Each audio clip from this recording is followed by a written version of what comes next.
We cannot and should not allow the media to control our democracy.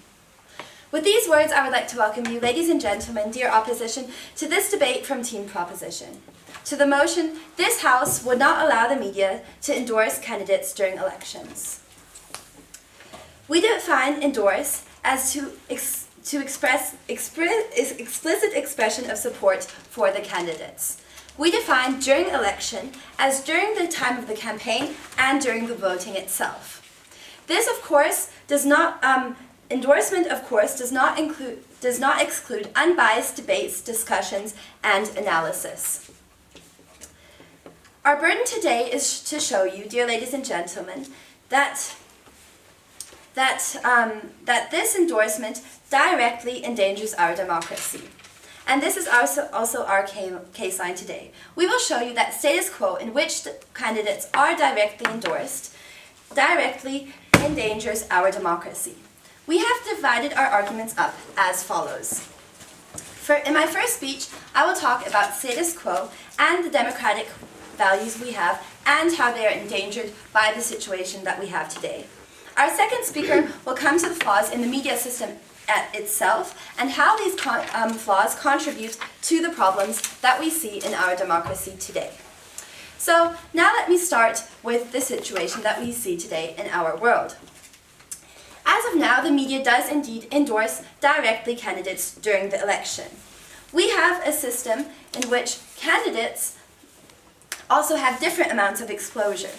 Now, how is this exposure done? How are they endorsed? We see two main ways that this is done. First of all, direct commercials. We see this in the USA, especially during presidential races, where there are very many different commercials for all the different candidates. Secondly, we see direct endorsement in the form of biased talk shows, which under the pretext of free discussions, directly endorse a candidate by offering only biased and one-sided information. We see the same phenomenon not only in television and radio, but also in the classic print medias. Because of the fact that these things, for example, allowing commercial time, which is something that my second speaker will elaborate on further, because all these things are extremely expensive, we have a situation in which it is much easier for rich candidates to run for important offices than it is for poor candidates because they cannot afford the same exposure. If we look at, for example, the USA, where this is a system that is in place, we see this very clearly. For example, the candidate Trump, who is very rich, is able to pay for a lot of airtime, to pay for a lot of commercials, and thus has a lot more exposure than, for example, Bernie Sanders, no thank you, who does not accept big donations and does not have quite as much money, who gets a lot of less airtime in these classic medias. We also know for a fact that the more representation that candidates have, the more exposure they have, and it's much easier for them to actually reach the voters and get better results. And ladies and gentlemen, such attention by the media is crucial during candidacies because they do need exposure to show what they stand for, to show what they want, and to actually convince the voters to vote for them. And if they do not have this, or only have it very few, it is of course a lot more difficult to reach the voters. Now, why is this a problem that rich candidates have a lot more possibilities to do exactly this in today's system? We see this has several big reasons. Today we live in a democracy in which we have several fundamental values and principles. These principles must be fulfilled in order for our democracy to survive and flourish. And we, Team Proposition today, stand for the fact that we do indeed need to stand for this democracy and that we cannot stand for a system in which a democracy suffers. Now, I would like to take a closer look at several principles that underlie democracy which are extremely important to be fulfilled if we want this democracy to survive. The first point is equality.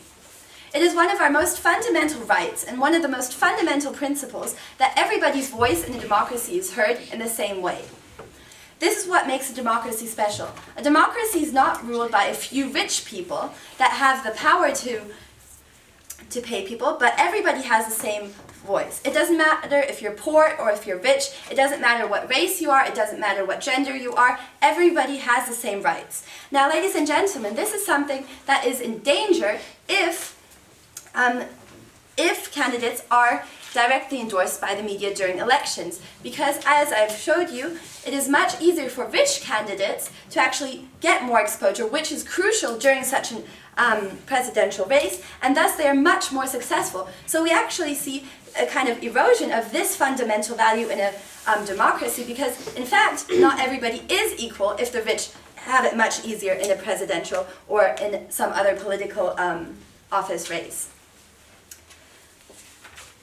The second big principle that we also have in democracy is the principle of transparency of information.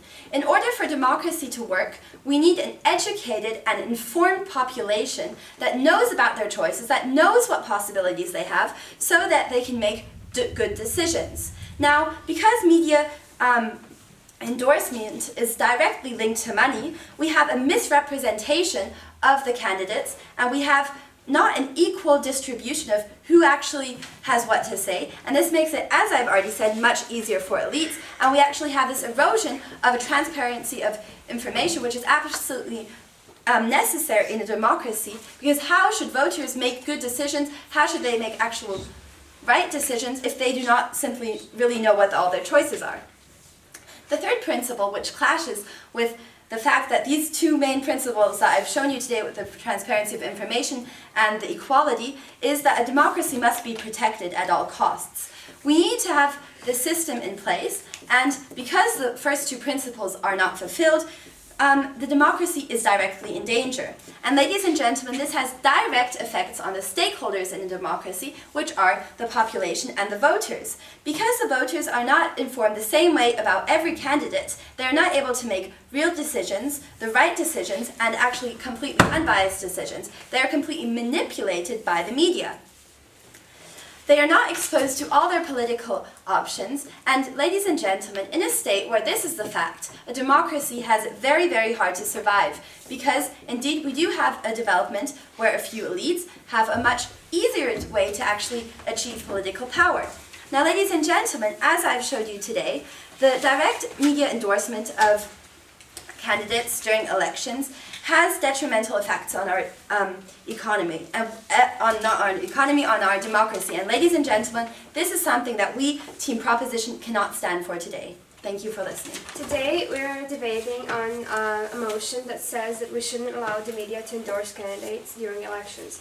That actually means that we shouldn't allow many people that live and that prosper from the media their basic human rights. In my speech today, I'm going to show you why the freedom of speech is a basic human right, and why it is extremely important for this debate to ensure that it is happened, that it is safe, and that it is satisfied.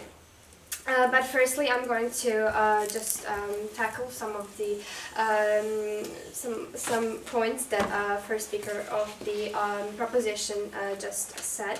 And first of all, she said that there is going to be only one-sided information in the, for example, direct talk shows, and we see that there are many talk shows, there are many sources of the media in which candidates for can occur that that they come for during the elections, and that way we don't see, thank you very much, how this makes a one-sided information when there are many sources of media and parts from which we can from many sides actually see the candidate. No, thank you. Next, there was of course, example of Mr. Trump and things that were said about rich people that get more attention, and that way that isn't fair. We agree that there will be harms, of course, but there isn't simply a perfect world. There isn't a world without diversities, without differences. There will absolutely no, thank you, will never be equality, complete equality. That is simply not going to happen, because that is simply too big of a burden of proof. No, thank you. We agree that the democracy, thank you, is really important, of course, in today's world. We live in the Western system, no, thank you. But I'm going to show you in my speech why is basic human rights actually more important in any type of society, in any type of society. Also, she was talking about information population, that way that in today's world we all are influenced by informations that are pumping from all over the place, and that way we agree that all the people have the right to informate, to know, to all people. That is also the basic human right that I'm going to talk about. That all the people have the right to know and informations. That is simply something we cannot ban. That we cannot disobey with implementing the motion. No, thank you. Let me just transfer to my positive content. Our first argument is going to be freedom of speech, and I'm going to show you why is every right, human right in general, important, and why is actually freedom of speech itself important. And I'm going to show you kind of an example for private companies and why does that harm them. And our second speaker is going to show you why is there going to occur a balance of information, balance of influences, and why is that really important for the whole society.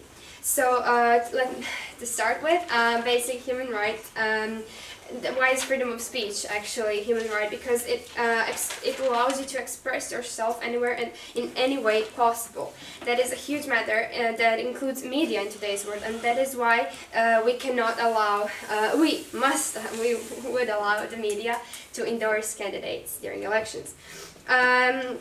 It is much more important, of course, for people who work in the media to express themselves, and as well for the voters to express themselves in any way possible, and they can choose between many sides, which will our second speaker talk about in her second speech. Why is actually why are human rights important in general? They enable us to live, no thank you, freely. Our chances of having good, high quality life is actually decreased if we don't have our fundamental rights. And by implementing the motion, which doesn't allow the media to endorse candidates, we actually we don't have our fundamental rights, in this case, completely satisfied. Also, if we don't allow the media to endorse candidates, we are directly interfering with their basic human rights, which actually is so important because it makes them human, it makes them people, it makes every right makes people, and that is why every human right is important. Then I'm going to just show you why is freedom of speech as basic human right that important as well. Just to start with, by implementing the motion, we're suggesting some kind of censorship, which will be more talked about in our second speech. Wait, ma'am. No, thank you. And censorship is actually lack of freedom of speech. That is why it is so important to just obey this right. And for example, for private companies, that we suggest have a large amount of the media today. There are some people that have complete autonomy about their own companies, about their medias, about their jobs, their businesses.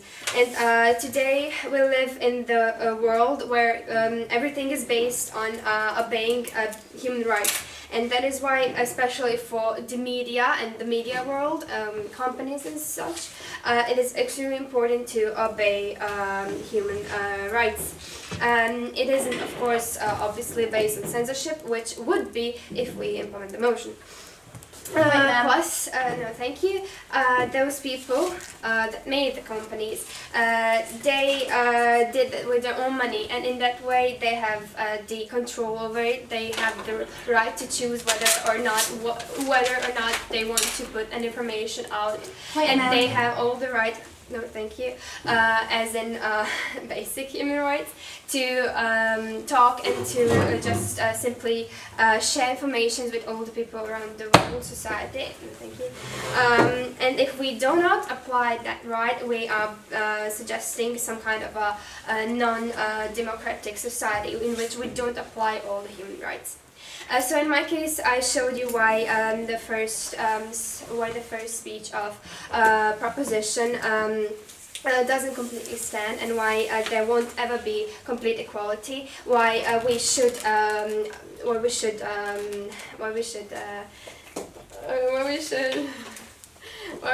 give people information because of their human rights. Also, why is freedom of speech as a basic human right so important, and why is any basic human right so important? Thank you very much. I'm very glad to oppose this motion, and thank you very much. Ladies and gentlemen, obviously we do believe in freedom of speech and the basic human rights.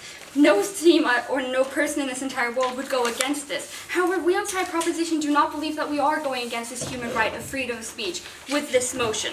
Side Opposition came up here with a speech which was very empathetic about how we are taking away the freedom of speech from journalists and media as a whole, and about how we cannot do this because we are endangering their jobs and such things.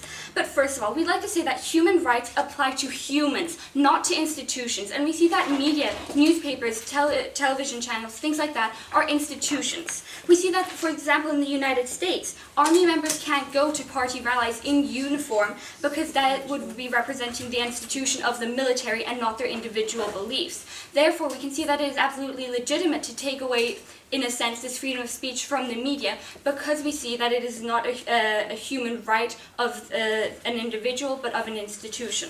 Moreover, we see that even if we were taking away this human right, we see that human rights can be taken away if they endanger another person's human right, which is why we send criminals to prison in the first place, right? To take them away and to take away the danger from society. And here we see that the harm from the freedom of speech in this media, when they endorse political candidates, actually harms the democratic values and harms the voter himself, as Yoga has explained in her entire speech, which they didn't rebuttal.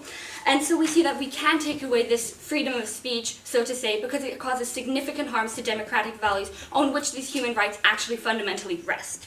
So, moreover, we're not actually taking away all of their freedom of speech, right? They can still comment and have discussions and debates and analysis about political candidates and about political races. So we're not saying, media, you cannot talk about politics ever again. We're saying, please, we're not allowing you to endorse these political candidates because it has such fundamental harms. So that's that's already the rebuttal of their denying their freedom of speech. And then they went on to talk about really quickly about how some of the journalists will lose their jobs because we're denying them their freedom of speech, and then they can't report on anything anymore. No, they actually have more in their job description than just writing articles about how much they love Obama. We see that this is actually not all they do. And even if this were all that they do, we would value them, a few people losing their jobs, under democratic values. We see that democratic values affect the entire society, and thus we would value democratic values and the voters' right to vote above a few people's jobs.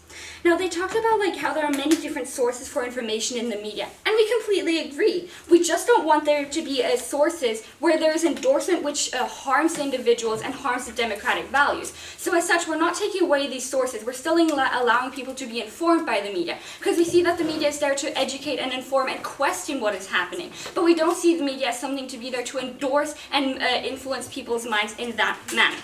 And then last of all, they just said really quickly, the world will never be completely equal, so that our entire argument falls because we want to try and make the world as democratic as possible. Are you saying just because things can never be equal that we shouldn't strive for it and that we should just stop in our progress and halt completely? Side opposition seems to think that since we can't change anything anyway, we shouldn't even try. However, we see that we've made fundamental progress in human rights and these kinds of things, and inequality. I mean, we see that with sexism, with racism, with all kinds of things like that, and we see that that is absolutely becoming more equal, and such their entire premise there falls, and our arguments still stand. So now, to move on to my argument, I'm going to talk about the media and how the media is actually fundamentally flawed in the status quo, and how this contributes to the endangerment of the democratic system and the democratic values which Yoka talked about in her first speech. So the media's role, just to quickly reiterate, is to inform, to educate, and question society so that the reader or the viewer of this media has an informed point of view and it can make more intelligent and critical decisions about current affairs and about candidates. So we see that the media is, however, in the status quo, not unbiased or uninfluenceable. We see that there are actually quite a few biases that exist and influential factors, which I'll be analyzing, and there are 3 of them. So first of all, media moguls, which also directly rebuts her argument about how those people who own newspapers have the right to express their views in these newspapers. So these media moguls, they exist and they create a large section, and they own large sections of media and control this media. For example, they can own 1 or even several newspapers or television channels, and as such, they can enforce their point of view, their political opinion on their media which they control because they own it. Therefore, we see that the reader is influenced by this because they are bombarded by this information and this political opinion. And since this is what they read and they think, oh, look, the Telegraph or or the Guardian or something, one of their journalists has been writing that Donald Trump makes perfect sense in terms of immigration and these kinds of things. One moment, please.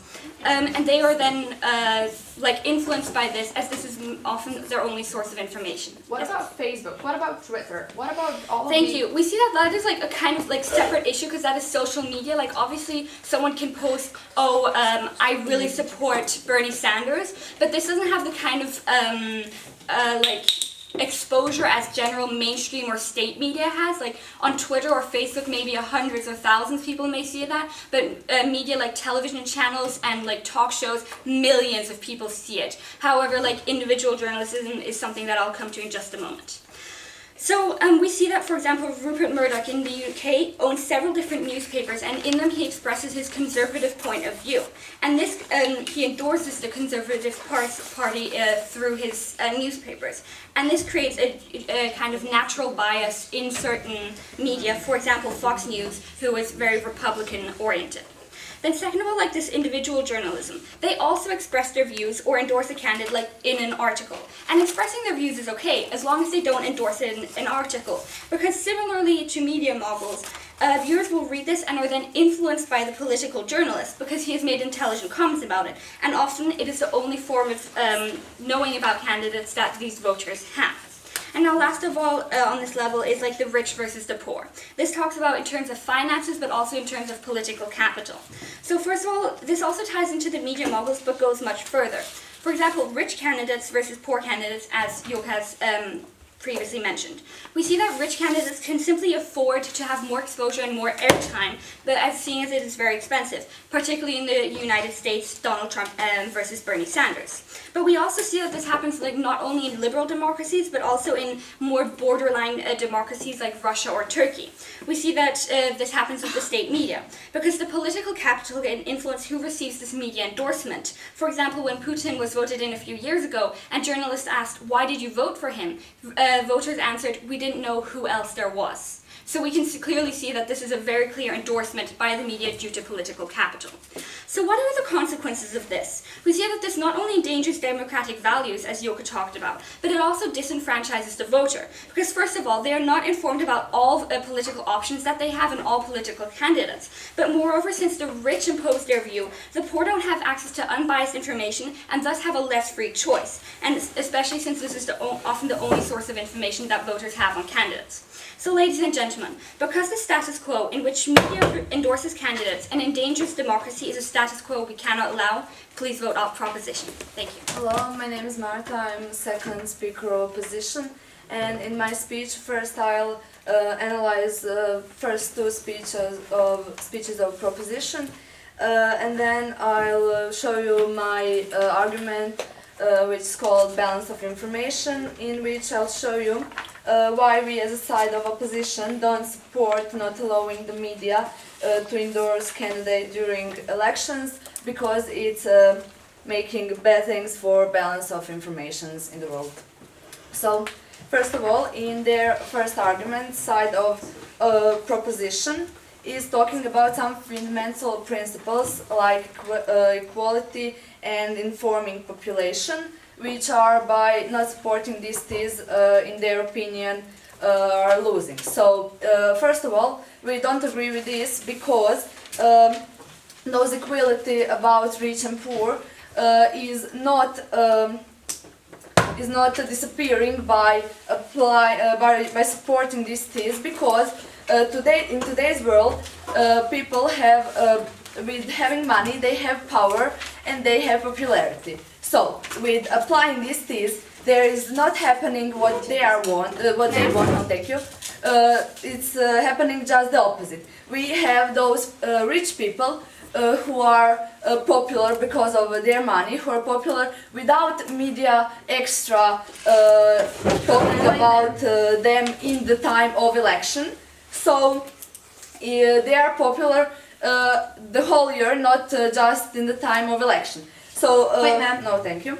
So in that time, just those poor people who don't have that popularity are the one who is getting all the harms, because by supporting these things we can't, medias can't say their ideas aloud, and they can't be kind of promoted. No, thank you.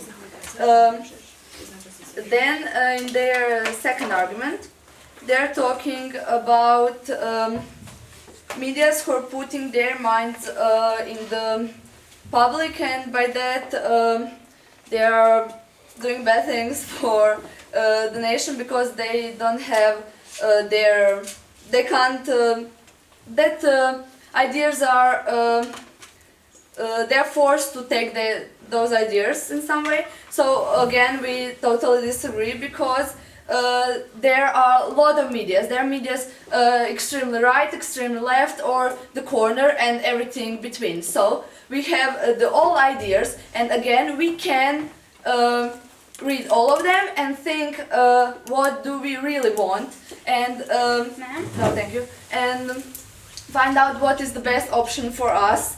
So by supporting these things, we are not having some equality or people who think their minds. We have just the opposite. We have non-ideas in the public, so people doesn't really know what are there, because there's no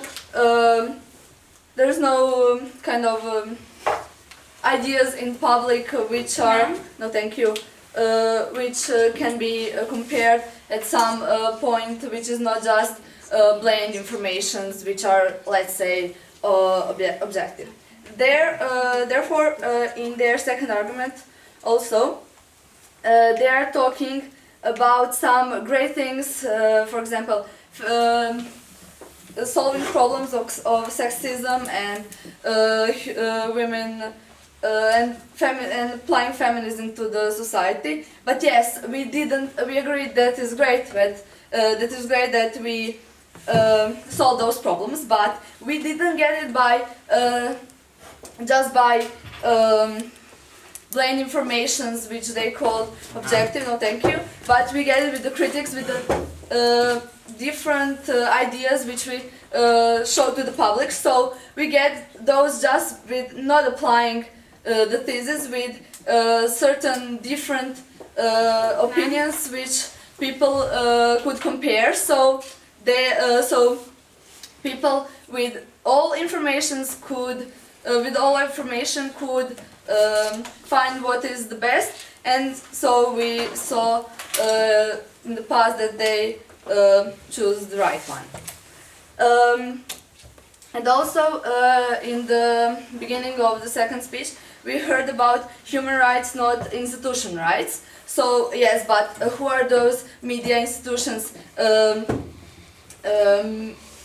mean for people? So yeah, we are taking out people right of speech and right of hearing those ideas, which I'll talk now in my argument, which is about destroying balance of information with supporting these things. So first of all, what is the balance of information? It's different amount of opinions in media that way transferred in society. So now I'll talk a bit why it's important and what's happened in if it's not allowed. So first of all, role of its state or country is to protect all humans' rights all the year. So it's the same at the time of election, and the human right I'm talking about is the freedom of speech. Freedom of speech is dakle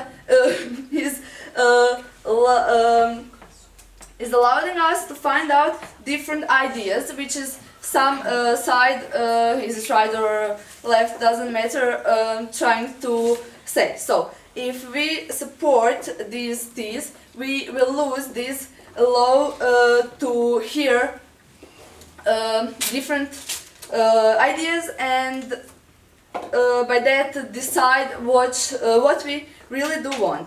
Especially that our right is important in the election time, because that is time of the year when we are deciding for which candidate we are voting, for which candidate who is going to present us for next 3-4 sometime definitely. So that is the most important time to find out which candidate we want, and the easiest way for that is to hear all the ideas, all the ideas which are different and which can tell us what any side thinks or wants. So to conclude this argument, we don't support this tease, not allowing the media to endorse candidate, because the balance of information is destroyed, because there is no real information, just some information which are trying to be objective but are talking nothing what the voters want to know. So to conclude my whole speech, first of all, I shown you that equality, which they think is the most important part of democracy, is not going to be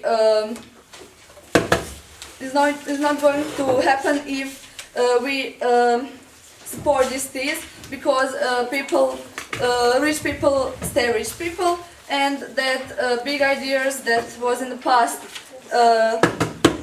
happened just by not supporting this thesis. And then I talk about my argument balance of information. Thank you. Ladies and gentlemen, I'd like to start my speech by clarifying something that I think side opposition in today's debate has completely missed, which is something that our first speaker has said right in the beginning of her speech in the definition. This is that endorsing a candidate, as it is done by the media, does not mean to show multiple candidates in an unbiased way, so that the voting population can reach the opinion that based on the information that they got in an unbiased way, but instead endorsing a candidate means in a biased way, saying that a candidate is the best choice with or without reasoning, and actively causing an overrepresentation of that candidate in your channel, in your network, in whatever print media publication, in order to influence the consumer of that media to only know about this candidate and thus vote for that candidate. They have not attacked this definition, so we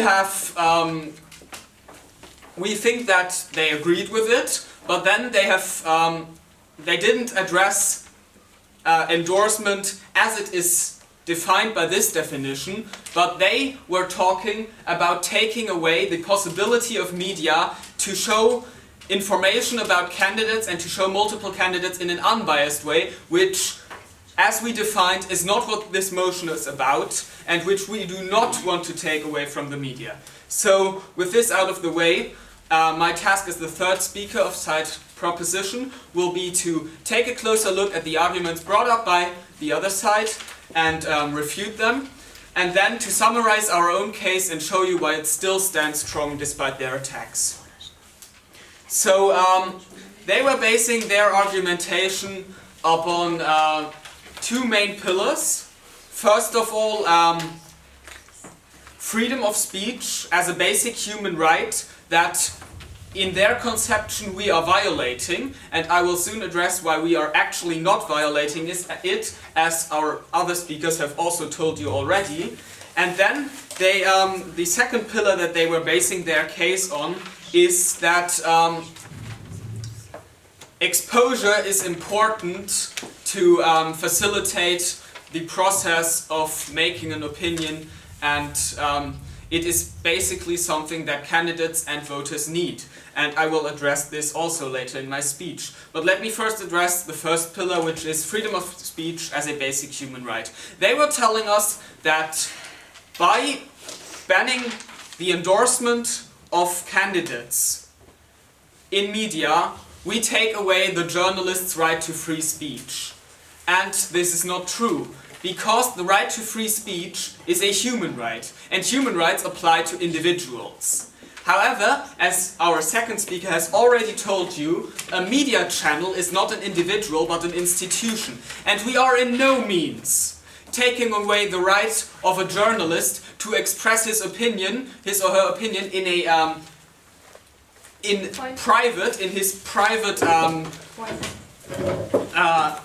expression, but we are taking away his or her ability to abuse the influence of the institution that he or she works for in order to gain an over-representation of that opinion. So we are not taking away the human right of freedom of speech, but we are taking away the possibility to abuse that right and abuse the power of the media channel, the institution you work for, in order to give an unbalanced view and give an over-representation of your opinion. In a similar way, as we are already prohibiting military officers to attend party meetings in their uniform, because they would then use the influence that the military as an institution has in order to promote their own opinion, which is something that actually goes against the basic human right of free speech. So we have that taken care of. They were also, as an expansion of this point, talking about censorship. Our system does not endorse censorship. We do not support censorship in a way that, as I define censorship, as actively removing certain opinions from media. As we have already told you, we are in support of broadcasting unbiased decision and unbiased discussion and giving information about the opinion of candidates. So we do offer a broad representation of all opinions, which is not censorship. Don't you agree? No, isn't censorship lack of freedom of speech? I've already addressed the point of freedom of speech. I have already told you why endorsing candidates on a media channel is not something that freedom of speech should empower you to do, and why it actually harms freedom of speech. So even if censorship would be defined as restricting freedom of speech, we still see that with the motion implemented, we would not have censorship because it does not restrict freedom of speech. Yeah, the next thing was the whole exposure idea. That by prohibiting the endorsement of candidates in media, we take away the exposure of those candidates, and thus we make it harder for the voter to decide, we make it harder for the candidates to get their points across, but this is simply not true. Because endorsement actually leads to an overrepresentation of those candidates that are wealthier, that are able to afford more representation, because, for example, airtime in commercial blocks is bought with money. So we do not see, by prohibiting the endorsement of candidates in media, we do not see a straight out reduction of exposure for candidates, but we see the amount of exposure that each candidate gets getting much closer to an average rather than one candidate getting much more exposure than the other. So this also is a part of the human right to equality. We see that our side is actually supporting and strengthening human rights, while their side is trying to establish something that gets dangerously close to a plutocracy. So, let me just sum up what we've told you today. We've told you that endorsement of candidates in media endangers democracy, it endangers the principal values of equality and transparency. We have told you that our side of the House does not want to take away human rights, and that implementing the motion does not take away human rights, and that only by implementing this motion we can get an equal amount of exposure for each candidate. So for all these reasons, please oppose. Hello everybody, my name is Eva. Today I'll be the third speaker of side opposition. Today I will go through all of the main clashes of this debate. At the beginning, I will start with the first thing we said. We said in the beginning that we believe that freedom of speech is the foundation of every democratic system, and that's why it needs to be followed. Thus, in the first argument, the side proposition came to us that if we allow media to endorse candidates during election, we will not fulfill democracy. We do not agree. Yes, it is sad, it is unfortunate that in this world we do support equality, but by default today in real world, sadly, people who have money are able to candidate themselves for president or the government. No, thank you. We, sadly, unfortunately, this is the truth, and this stays in the status quo. This is something that we can change, but it takes a lot of time. So, we need to see what's more valuable. The freedom of speech. If we don't have our freedom of speech, our freedom to express ourselves in any way, through institutions, yes, institutions, people work in institutions, people go through institutions, write on in media, whatever they can do. They also, we want to say, if we don't have the possibility, then we are shutting down people's opinions. We live in a system of totalism, sorry, where there is no possibility to express ourselves. And yes, then we are ruining democracy. Not by, yes, equality and transparency. Equality it is something that exists, but we cannot. It is the fact that this stands today, and we cannot change that. We can, but it will take much time.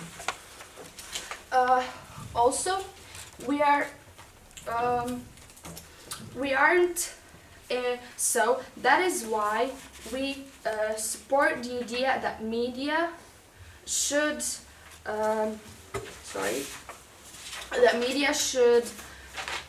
Okay, so the second thing that our second argument is balance of information.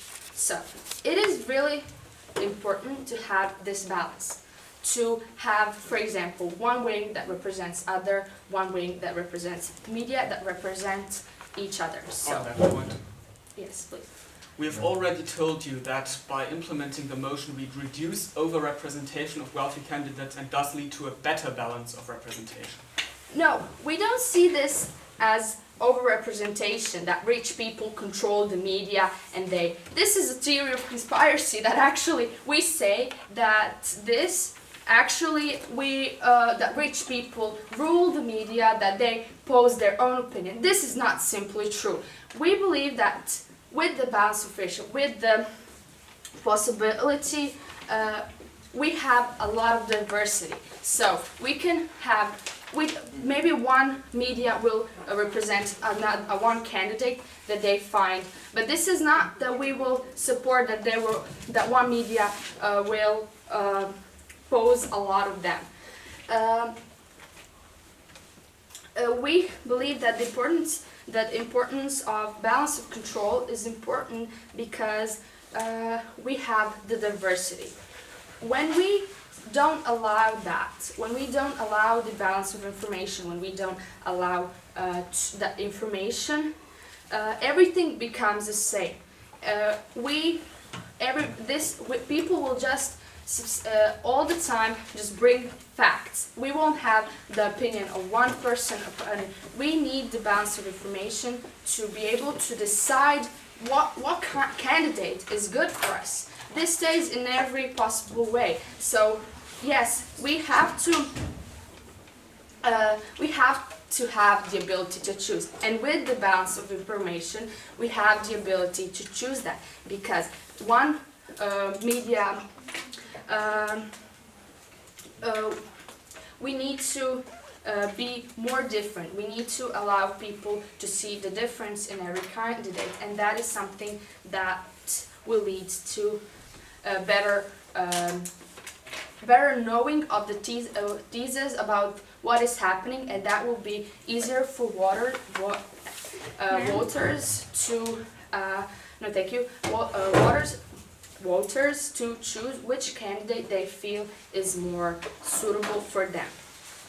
So, to say that we do the side opposition does agree that we need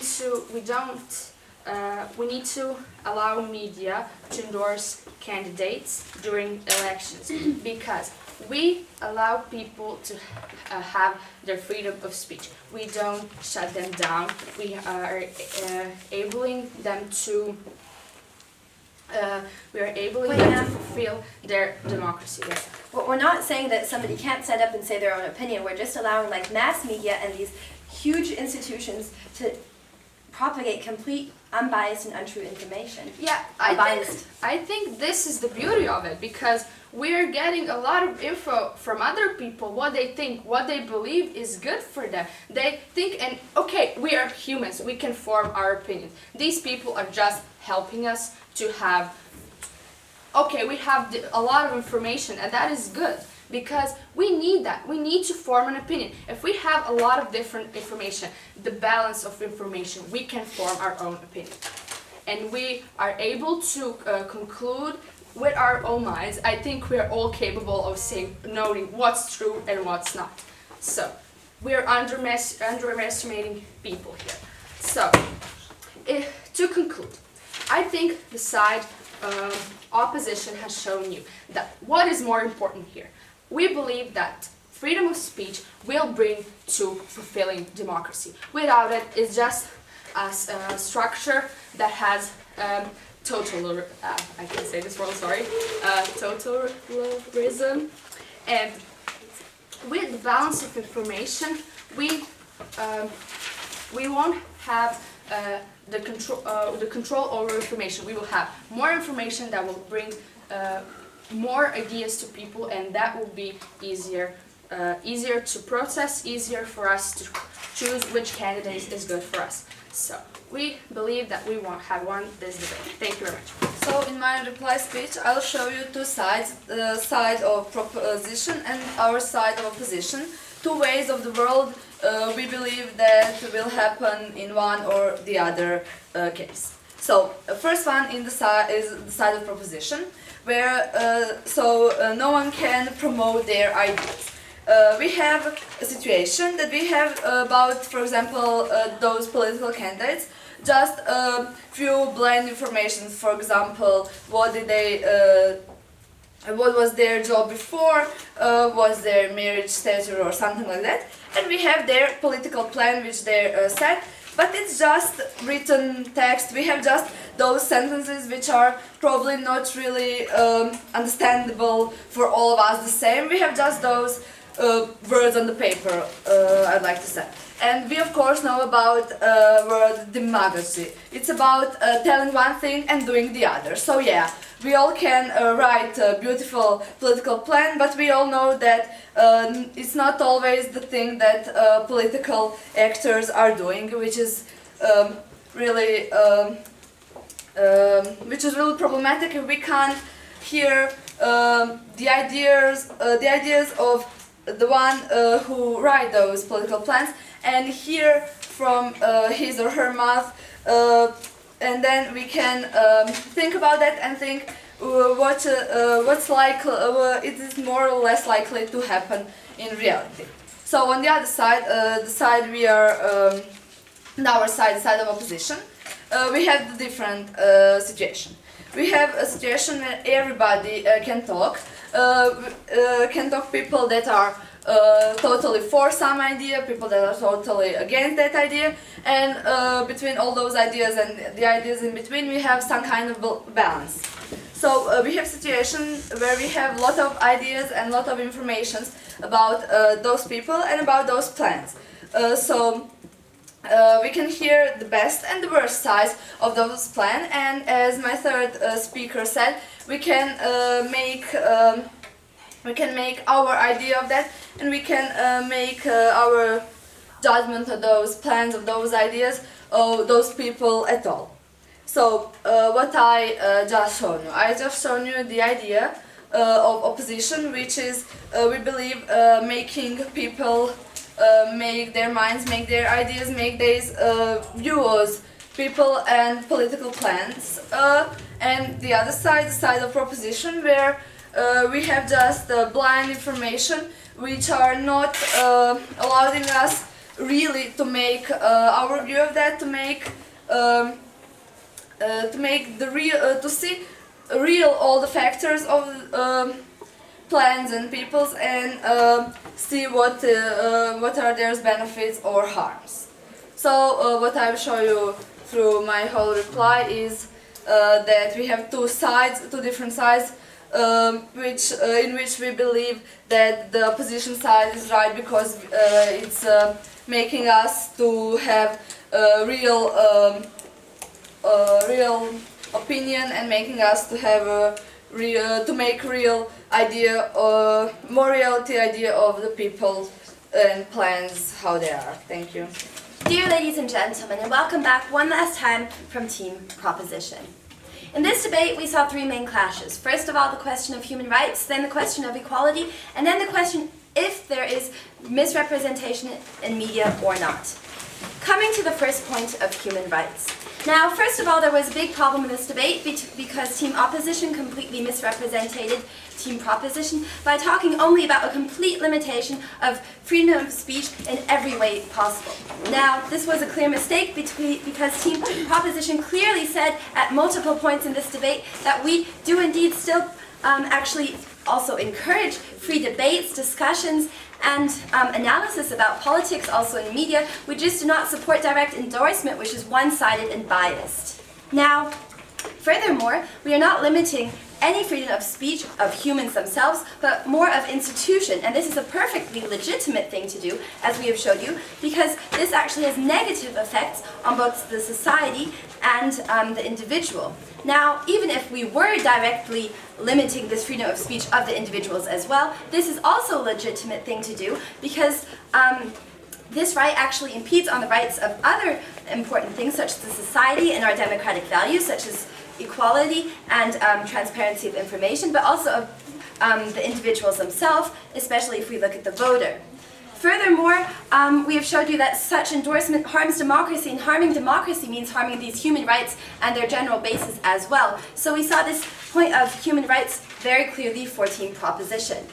Next, there was the question of equality. Now, we had an opposition that had a very strange, in our idea, sense of what this was all about, because they basically said, well, rich people have more power, and they have more political power anyways, and this is something that we can't change anyways, so this is completely not important. However, ladies and gentlemen, if there is already this thing, why shouldn't we, does this mean that we shouldn't even try to improve the situation? Furthermore, should we support a system that only makes this phenomenon even worse? We don't think so. And this was also a point that went very clearly to Team Proposition.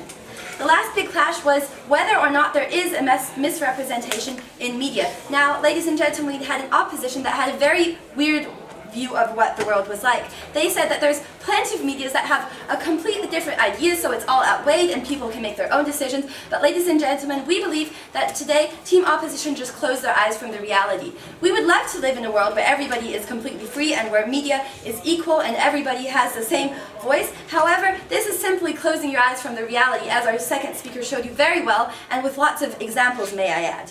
She showed you that media is indeed very tightly linked to money and political capital, and that is controlled by a very small elite that has the power of what these medias actually show.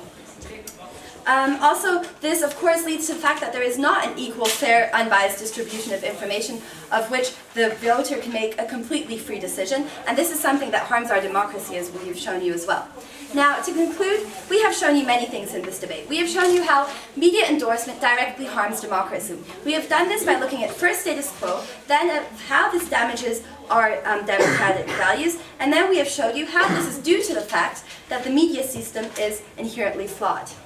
These all contribute to the fact that this really endangers democracy. And ladies and gentlemen, we do not know what your political ideals are, but we believe that a system that endangers democracy is not something that we, Team Proposition, can stand for this debate, and we do not think that it is something that you should stand for either.